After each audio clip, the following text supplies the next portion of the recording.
এই মুহূর্তে সবচেয়ে বড় খবর, বিকেল ৩টে নাগাদ প্রায় ২০ থেকে ২২টি হাতি শালবনী ব্লকের লালুয়া ভালুকশলের জঙ্গলে যে পিচ রাস্তা, সেই পিচ রাস্তার মধ্যখানে হাতিগুলো রাস্তার উপরে দাঁড়িয়েছিল ২০ থেকে ২২টি হাতি। সেই ভিডিওটা দেখুন এই পাথরপাড়া ফেসবুক পেজের মাধ্যমে। হ্যাঁ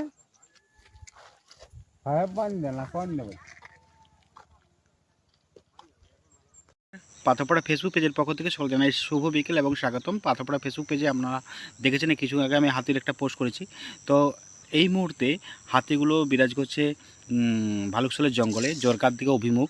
তো প্রায় ৩০ থেকে ৩৫টি হাতি, আর বিকেল ৩টে নাগাদ ২০ থেকে ২২টি হাতি রাস্তার উপরে ছিল প্রায় ২০ মিনিট ধরে। অনেকেই লোকজন ছিলেন, মোটামুটি অনেকেই উপস্থিতিতে হাতিগুলো নেমে যায় রাস্তা থেকে ২০ মিনিট পর।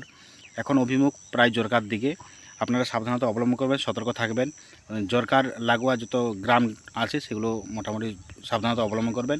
আর পাথরপাড়া ফেসবুক পেজকে অবশ্যই ফলো করতে ভুলবেন না। আমাদের ইউটিউব চ্যানেল আছে পাথরপাড়া, সেটাকেও সাবস্ক্রাইব করবেন। এবং কি নিত্য নৈমিত্তিক হাতির খবর আমরা এখানে পোস্ট করব। অবশ্যই দেখতে থাকুন পাথরপাড়া ফেসবুক চ্যানেলকে এবং ফেসবুক পেজকে। হ্যাঁ হ্যাঁ বান দেনা কোন নেবে।